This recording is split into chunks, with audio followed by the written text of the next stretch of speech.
শুনবেন মন দিয়ে, তাহানিক। আল্লাহ রাসূল সাল্লাল্লাহু আলাইহি ওয়াসাল্লাম এর স্ত্রী হযরত আয়েশা বলছেন, ওয়া আন আয়েশা রাদিয়াল্লাহু তাআলা আনহা قال رسول الله صلى الله عليه وسلم وعن عائشة رضي الله تعالى عنها أوتي بالصبيان হযরত আয়েশা রাদিয়াল্লাহু তাআলা আনহা বলেন, আল্লাহর নবী মুহাম্মদ রাসূলুল্লাহ সাল্লাল্লাহু আলাইহি ওয়াসাল্লামের কাছে ছোট ছোট বাচ্চাদেরকে নিয়ে আসা হতো। আল্লাহর নবী সাল্লাল্লাহু আলাইহি ওয়াসাল্লামের কাছে বাচ্চাদেরকে নিয়ে আসা হতো। আল্লাহ রাসূল সাল্লাল্লাহু আলাইহি ওয়াসাল্লাম বাচ্চাটাকে নিতেন। তারপরে আল্লাহ রাসূল বলছেন, আমাহু শাইয়ুন, তোমার কাছে কোনো জিনিস আছে নাকি? ওই লোকটা তখন বলতো, হ্যাঁ আছে আছে আছে।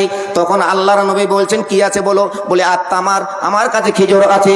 আল্লাহর নবী সাল্লাল্লাহু আলাইহি ওয়াসাল্লাম খেজুরটা নিতেন। খেজুর নেওয়ার পরে বিশ্ব নবী আলাইহিস সালাতু ওয়াস সালাম ওই বাচ্চাটার খেজুরটাকে নিয়ে তিনি মুখে দিয়ে দিতেন। ফামাসকাদান নবী সাল্লাল্লাহু আলাইহি ওয়াসাল্লাম, আল্লাহর নবী ওই খেজুরটাকে নিয়ে চেবাতে শুরু করতেন। আল্লাহর নবী চেবাতে যখন সেটা নরম হয়ে যেত, বিশ্ব নবী আলাইহিস সালাতু ওয়াস সালাম ওই চাবানো খেজুরটাকে যেটা নরম হয়ে গেছে সেটাকে নিয়ে বাচ্চার তালুতে লাগিয়ে দিত। আর বাচ্চার তালুতে লাগার জন্য বাচ্চাটা চট করে ওই খেজুরটা খেতে শুরু করত।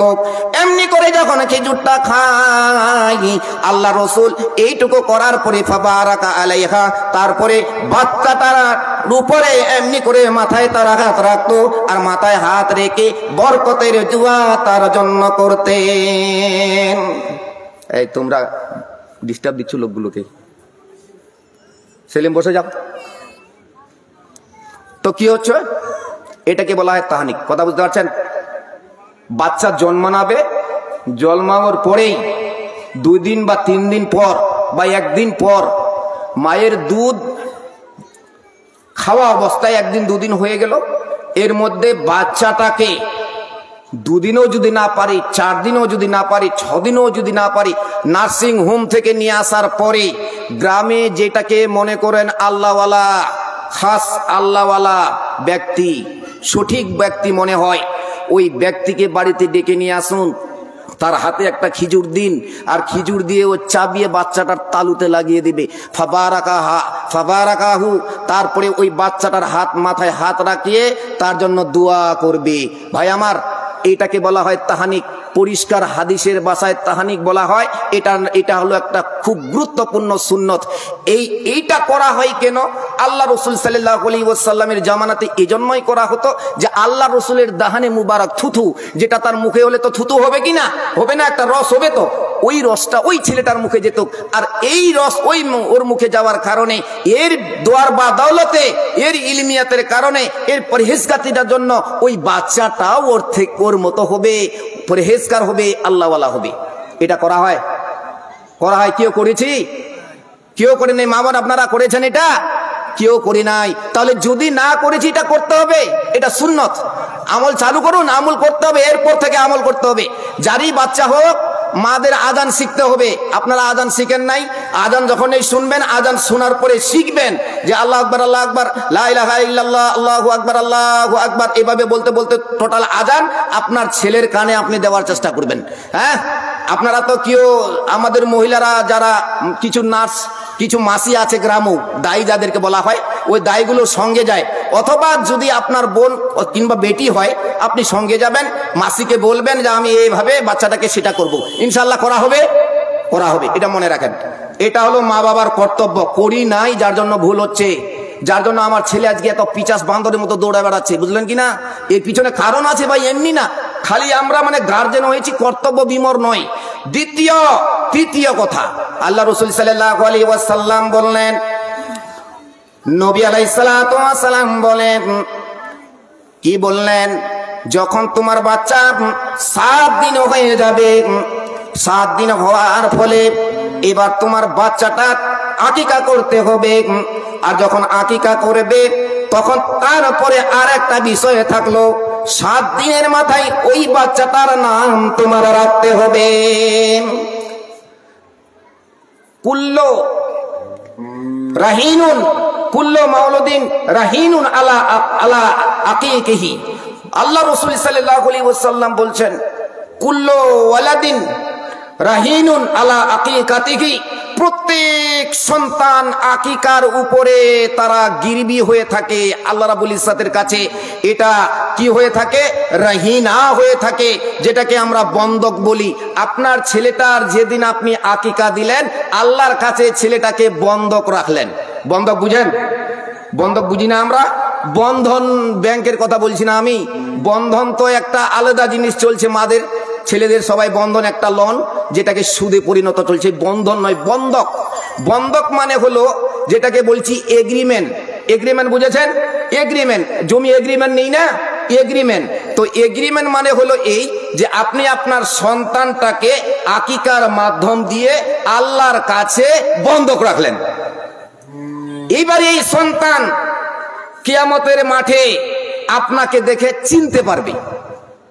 তো নাম রাখতে হবে কবে? 7 দিনের মাথায়।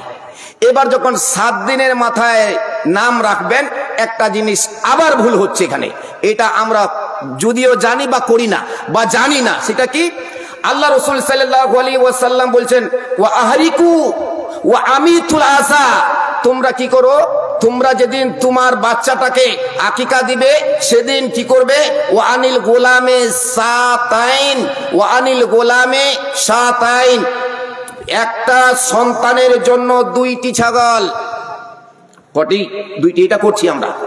ওয়ানিল জারিয়াতে সাতুন, আর একটা মহিলার জন্য, একটা মহিলা যদি জন্ম নেয় তার জন্য একটা ছাগল। হয়ে গেল, এটা কথা শেষ হয়ে গেল। কিন্তু এখানে একটা কথা শুনবেন, ওয়া আমিতুল আসা, তোমরা যেদিন তোমার ছেলেটাকে 7 দিনের মাথায় তার আকিকা দিবে, তার মাথায় যে চুলগুলো রয়েছে জন্মের পরের চুল, এই চুলগুলোকে কামিয়ে নিতে হবে। ভালো যে কামাতে জানে, সেটা যেন ভাই আমাদের দিকে একটা প্রভাব আছে নাকি নাপিত দিয়ে কামাতে হয়, এইটা ভুল ধারণা। আপনাদের মধ্যে যে মহিলাটি জানে বা পুরুষটি জানে কামাতে, সে কামিয়ে নিতে পারে, কোনো ব্যাপার নাই। কিন্তু নাপিত দিয়ে কামাই কেন? ছোট বাচ্চা ছেলে তো, আমার দ্বারা যদি বেলেটটা বসে যায় এই ভয়ে, নাকি বলেন? জি হ্যাঁ, যদি আপনি কামাতে পারেন তাহলে বাচ্চাটা নবজাত শিশু, একে আপনি আপনার পবিত্র হাত দিয়ে পবিত্র জায়গাতে তার মাথাটাকে চুলিয়ে নিলেন। কিন্তু যদি ভাই আমরা কোনো নাপিতকে নিয়ে আসি, দুঃখের বিষয় ওরা তো দাঁড়ায় পেশাবো করে, পানি নেয় কিনা বলা যায় না, বিভিন্ন রকমের মানে নাপাক অবস্থা, কাপড়ও নাপাক, লোকটাও নাপাক। নাপাক অবস্থায় বাচ্চাটার মাথাটাকে ছিলানো হয়, তখন দেখা গেল যে আপনি নাপাককে নাপা দিয়ে করে দিলেন। এটা যেন কেমন একটা অরুচিকর বিষয়। কথা বুঝতে পারলেন কিনা? এর জন্য বাচ্চাটাকে কি করতে হবে? নিজের হাত দিয়ে যতটুকু পারেন চুলিয়ে দিতে হবে। এবার চুলার পরে চুলটা কি করেন? কোনো একটা কলার পাতে নিয়ে আপনারা কথা খুশে রাখেন অথবা ফেঁকে দেন, এটা করেন না? জি হ্যাঁ, না ওটা করতে হবে না। পরিষ্কার হাদিস হচ্ছে এই, ওয়াল ফিজ্জা শব্দ এসছে যখন এই বাচ্চাটার চুলটাকে কামিয়ে নিলেন। সিজার যুক্ত মহিলারা, যাদের সিজার হয়েছে, 7 দিনে বাচ্চার চুল কামানো কঠিন হয়ে যায়, হয় না, হবে না, বুঝলেন? তার কারণ আছে। কারণ হচ্ছে এই, যেই বাচ্চাটা সিজার হয়েছে টাইমের আগে কাজ করা হয়। বেশিরভাগ আপনার এখনো ধরেন 1 মাস সময় আছে, বলে দিল যে আপনার ছেলের গলায় মানে নাড়ি বুড়ি অটকে গেছে, আপনি করবেন তো করুন তাড়াতাড়ি, না হলে খুব মহিলার খুব অসুবিধা। এগুলো টাকা কামার ধান্দা। বর্তমান এই হচ্ছে পরিস্থিতি, বুঝলেন? 1 মাস আগে বাচ্চাটাকে পেট থেকে কেটে বের করে নেওয়া হয়েছে। এই কারণে আল্লাহর থিওরিতে 1 মাস এখনো পূরণ হয়নি, যার জন্য চামড়াটা ওর সেভাবে হয়নি। কথা বুঝতে পারছেন কি? এজন্যই এই পরিস্থিতিতে যদি কোনো ব্যক্তির মানে কোনো ছেলে যদি সিজারে হয়, তাহলে 1 মাসে মানে হয় 7 দিনে কাটা অসম্ভব হয়।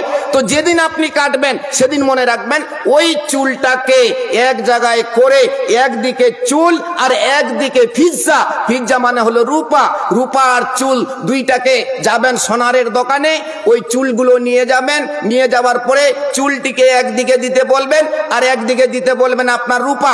তারপরে এটাকে তুলতে শুরু করবেন। তোলাতে গিয়ে যতটা রূপা পড়ছে ওই চুলের মধ্যে দিয়ে যতটা ওজন হবে, ওইটাকে আপনাকে সাদগা করতে হবে। করা হয়? কেউ করেছি? করা হয়নি। কে শোনাবে আপনাকে? কে বলবে এই কথাগুলো? এই মূল কথাগুলোর আলোচনা তো হচ্ছে না, কারণ আপনারা তো আর জুমায় যান না যে জুমায় এই আলোচনাগুলো হবে। এই জন্য পরিস্থিতিতে আলোচনাগুলো বাধ্য, এগুলো হবে মাদ্রাসায়। কথা বুঝতে পারছেন? মাদ্রাসায় হবে। তো মাদ্রাসায় হতে গেলে আপনারা তো আপনাদের বাচ্চাদেরকে মাদ্রাসায় পাঠাচ্ছেন না। আপনারা তো মনে করে নিয়েছেন মাদ্রাসা মানে কিছু পড়াশোনা হয় না। আপনারা মুখ পর বলে দিচ্ছেন পড়াশোনা। কে বলছে মাদ্রাসায় পড়াশোনা হয়? আরে মাদ্রাসায় পড়াশোনা হাই লেভেলের হয়। দুঃখিত, আপনি বুঝতে পারেন না। খালি মাদ্রাসায় আরবি পড়া হয় না, মাদ্রাসায় উন্নত মানের সব থেকে ভালো নার্স যে আপনার বর্তমান যে আপনার মিশনগুলো রয়েছে, আমরা আল হেদায়াত মিশনের সব থেকে টপার গ্রামার ইংরেজি বাংলাগুলো রেখেছি। কিন্তু আপনারা বুঝতে পারেননি, না হলে আজকের দিনে এখান থেকে ভালো ভালো ছেলে পাস হয়ে ভালো ভালো জায়গায় চলে গেছে। আপনাদের গ্রামের ছেলেদের জন্য এটা যেন করা হয়েছিল। দুঃখিত, আপনারা বুঝতেই পারেননি। বাড়ি বাড়ি সেদিন আমরা বেরিয়ে আসলাম, যেখানে প্রায় 40-এর উপরে ছেলেকে আমরা ভর্তি করেছি। দেখার সময় দেখা গেছে যাচ্ছে মৌলী সাহেব যাচ্ছে, এ করতে করতে 3-4 দিন কাটিয়ে দিল। কোথায়? মেশনে দিয়ে দিয়েছে। ভাই মেশনে দেন, আমাদের কোনো মানা নেই। কিন্তু দুঃখিত, প্রথম স্টেজটা যদি আমরা এখানে 4 পর্যন্ত শিখে নিতে পারি, সেখানে আপনার উন্নত মানের শিক্ষা দিয়ে এখান থেকে আপনার যা ইচ্ছা আপনি করেন, তাহলে হবে এটা কি, বাচ্চাটা আপনার এই সমস্ত দোয়া শিখবে, নিয়ম শিখবে, কানুন শিখবে, তার মধ্যে আপনার আকীদা ঠিক হবে এবং কোরআন শরীফটা আপনার যেটুকুই পারবে দেখে দেখে পড়বে। এখন আপনাকে বলি, আপনার ছেলেটা 10 ক্লাসে পড়ে, ওকে বলেন তো যে পেশাব করার দোয়া কি, ও কিছুই জানে না। হ্যাঁ, ওকে যদি বলেন এই তুই যে পেশাব করলি ঢেলাটা কোন হাতে ধরেছিস রে, বাম হাতে না ডান হাতে, ও বুঝেই না। কথা বুঝতে পারছেন কিনা? জি হ্যাঁ, এখানে উন্নত মানের শিক্ষা দেওয়া হয়। দুঃখিত, মাদ্রাসাটা আমাদের অন্তরে একটা জঘন্য জায়গায় পৌঁছে গেছে। আমরা ভাবছি মাদ্রাসা মানে এখানে মৌলবীরা চাইবে, যেমন সাইদুল মৌলবী চায় বেড়া গোটা খানে, হ্যাঁ ওর তো সরমনাই ঠরমনা গোটে ডাঙ্গিয়ে চায় বেড়া, গোটে গ্রাম গোটে এলাকায় খায় শেষ করে দিলে সাইদুল মৌলবী মাদ্রাসাটা। হ্যাঁ, বুঝলেন কিনা? তো এই হয়েছে পরিস্থিতি। এই জঘন্য একটা মাইন্ড, এটাকে চেঞ্জ করুন, সুন্দর করে বাচ্চাকে ওখানে দিন, তাহলে আপনি আপনার মায়ের কর্তব্যটা সেখানে পেয়ে যাবেন। তো এই নিয়মগুলো কানুনগুলো আলোচনা হবে। এতগুলো আলোচনা হওয়ার পর এইবার আল্লাহ রাসূল সাল্লাল্লাহু আলাইহি ওয়াসাল্লাম বলছেন, কি বললেন? যখন বাচ্চাটা শুধুমাত্র 6 মাস, 7 মাস, 8 মাস, 9 মাস, 10 মাসে দেখতে বুঝতে পারছেন আপনার বাচ্চাটা 2-1টা শব্দ বলতে পারছে। কথা বুঝতে পারছেন? বাচ্চাকে ভুল করো, কোনো মা বোনকে বলছি, কোনো গার্জেনকে বলছি, ছোট ছেলের হাতে বড় মোবাইল দেওয়ার চেষ্টা করিয়েন না। খুব অপরাধ, বাচ্চাটার উপরে জুলুম করা হচ্ছে। এই বাচ্চা যখন আপনার কি বলতে চাইছিলাম, যে প্রথম শুরুয়াতটা দেখবেন যে হ্যাঁ 2-1টা শব্দ তার 2-1টা উচ্চারণ বের হচ্ছে, তখন আপনি উচ্চারণ কি শিখাবেন? শুনেন মন দিয়ে। প্রথম নম্বরের উচ্চারণটা আল্লাহ হবে। কি হবে? আল্লাহ। কথা বুঝতে পারছেন কি? জি, মহিলাদেরকে বলছি, যেহেতু আপনার কাছে বেশিরভাগ থাকে, আপনি সর্বপ্রথম যে ওয়ার্ডটা তাকে শিখাবেন, বাচ্চাটাকে দাদা শিখাবেন না, দাদি শিখাবেন না, আব্বা শিখাবেন না, আম্মা শিখাবেন না, আল্লাহ শিখাবেন। আচ্ছা, আব্বা দাদি এগুলো যত কড়া ভাষা, আল্লাহ শব্দটা খুব সহজ। উচ্চারণ করেন দেখি, আল্লাহ।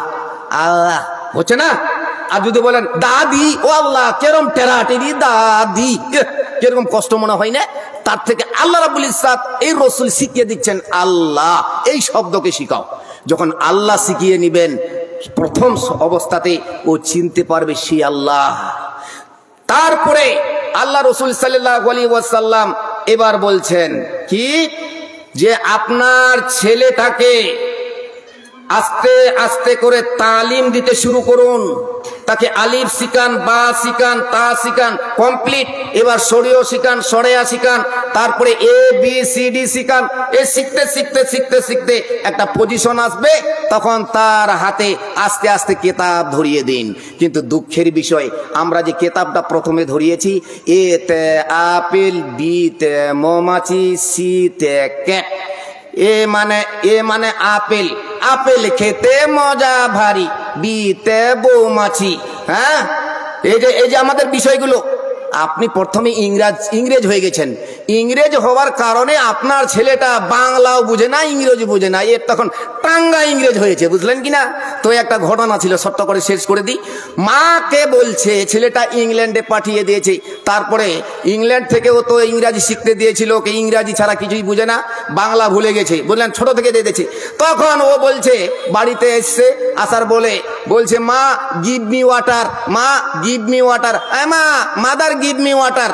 Mother give me water. আচ্ছা, এখানে মাদার গিভ মি ওয়াটার যদি বলি, এখানে যে মারা আছে দুই একজন বাদ দিয়ে কি বুঝতে পারবে? মাদার মানে হলো মা, গিভ মানে দাও, মি মানে আমাকে, ওয়াটার মানে পানি। আপনি মা আমাকে পানি দাও, এ কথা বলছে। পানির খুব তৃষ্ণার্ত লেগেছে, তখন ওর মা করেছে কি, কোচা হাই দিয়ে আমার ছেলে মোটর চাইছে। ওয়াটার মানে মোটর বুঝেছে, মোটর বুঝতে পারছেন? মোটর কি বলেন তো? মোটর কালাই বলেন। ও তখন ধরে বাচ্চাটার মুখে, ওই ছেলেটার মুখে মোটর কালাই ঠসে দিয়েছে, দিয়ে বলছে, ও তখন যখন মোটর কালাই ঠসে দিয়েছে তখন দম বন্ধ, এদিক না ওদিক, এ করতে করতে ওয়াটার ওয়াটার, কই বলছে ওয়াটার, বলে আরো খাবে রে, আরো দিল, এ দিয়ে করতে করতে ছেলেটা শেষ। বললেন কিনা ভাষার তারতম্য, ওয়াটার। তো আপনার ছেলেটাকে প্রথম মতোই ইংরাজি শিক্ষা দিয়ে দিয়েছেন, যার জন্য বেশি বুঝে গেছে। শব্দ হবে আল্লাহ, তারপরে হবে আলিফ, তারপরে বা ইয়া পর্যন্ত শিখাবেন, তারপরে ক খ গ ঘ শিখাতে হবে। এই করতে করতে বাচ্চা যখন একটা জায়গায় পৌঁছাবে, ওয়া তা'দীবান, এবার বাচ্চাকে আপনাকে আদবের শিক্ষা দিতে হবে। যখন আদবের শিক্ষা দিবেন, তখন আপনার ছেলে যখন যাওয়া আসি শুরু করলো, এই মুহূর্তে যদি আপনার বাচ্চাটাকে একটা মাদ্রাসার নামক জায়গায় তালিম দেওয়ার জন্য পাঠিয়ে দেন, আল্লাহ রসুল সাল্লাল্লাহু আলাইহি ওয়াসাল্লামের থিওরি হচ্ছে, যদি কোনো ছেলেকে সর্বপ্রথম আলিফ বা শিখানোর খাতিরে মাদ্রাসায় পৌঁছে দেওয়া যায়, এই ছেলেটা রেজিস্টারভুক্ত হওয়ার কারণে আল্লাহ রাব্বুল ইজ্জতের ফেরেশতার পরে সে যেতে শুরু করবে মাদ্রাসায়। যেদিক থেকে যাবে ফেরেশতারা পর বিছিয়ে দিবে, আর তার ডানার উপরে এমনি করে 1 2 পা দিতে দিতে দিতে দিতে কুচ্চা পুকুর মাদ্রাসায় পৌঁছে যাবে। ওইখান থেকে ও যখন আবার বাড়ি আসবে, আবার তার জন্য ফেরেশতা পর বিছিয়ে দিবে, ওই পর বিছাতে বিছাতে বাড়ি আসবে। আর ছেলেটা যখন আসসালামু আলাইকুম বলে বাড়িতে ঢুকবে, রহমতের অগণন ফেরেশতা বাড়িতে প্রবেশ করলো। আর যত শয়তান ছিল ও ওইখান থেকে তৎক্ষণাৎই দৌড়ে খালি পালিয়ে গেল। কথা বুঝতে পারছেন? রেজিস্টারভুক্ত। তারপরে আর একটা কথা, আল্লাহ রাসূল সাল্লাল্লাহু আলাইহি ওয়াসাল্লাম বলছেন, কি বললেন? ইযা মাতাল ইনসান ইনকাতা আনহু আমালুহু ইল্লা মিন সালাসাতিন। মানুষ যখন মারা যায়, 3টা জিনিস তার বহাল তবিয়তে থাকে, মরে যাওয়ার পরেও 3টা জিনিস সে পেতে থাকে। 3টা জিনিস কি? সাদাকায়ে জারিয়া। সাদকায়ে জারিয়া যদি কেউ করে থাকে, এটার একটা নেকি পাবে। দ্বিতীয়টা হলো আও ওয়ালাদুন সালিহুন ইয়াদউ লাহু, যদি নেককার সন্তান রেখে যান, এটা মরার পরেও সে নেকি পেতে থাকবে। তারপরে আও ইলমি ইউনতাফাউ বিহি, আর যদি ভালো ইলম শেখানো যায়, যে ইলমের দ্বারাই আজকে মানুষ উপকৃত হচ্ছে, সমাজ উপকৃত হচ্ছে। যেমন মনে করেন, আজকে যদি আমি মনে করেন আপনাদের সামনে দুটো কথা বলছি, তো এর মধ্যে দিয়ে অনেক উপকৃত পাচ্ছেন, তো আপনারা পাচ্ছেন কিনা? তো এই যে উপকার আপনারা পাচ্ছেন, এই উপকারের খাতিরে আমি নেকি পাচ্ছি, আমি তো নেকি পাচ্ছি। আমার পিতা যিনি নীরব নগরে চলে গেছেন, আমার মা যিনি নীরব নগরে চলে গেছেন, তিনারা আমার এখান থেকে নেকি পেতে শুরু করেছেন। আমার উস্তাদ মুহতারাম অনেক চলে গেছেন কবরে, তারাও সেখান থেকে নেকি পেতে থাকছেন। তো বন্ধুগণ, আমার ভাইরা, এই ওয়ালাদে সালেহ যখন আপনি রেজিস্টারভুক্ত করলেন, আপনার বাচ্চাটা আল্লাহর দরবারে একইবারে রেজিস্টারভুক্ত হওয়ার কারণে তার উপরে আল্লাহর অগণন রহমত শুরু হলো, আপনার উপরে রহমত শুরু হয়ে গেল। এবার হবেটা কি? এবার এই বাচ্চাটাকে যখন আপনি একজন পূর্ণ শিক্ষায় শিক্ষিত করে আলেম তৈরি করে দিলেন, লাভটা কি হবে? একটা লাভ বলে টাইম শেষ হয়ে গেছে নাকি? তখন কি হবে একটু মন দিয়ে শুনি। আল্লাহ রাসূল সাল্লাল্লাহু আলাইহি ওয়াসাল্লাম বলেন, যদি কোন ব্যক্তি তার সন্তানকে আরবি শিক্ষায় শিক্ষিত করে দেয়, কিয়ামতের ময়দানে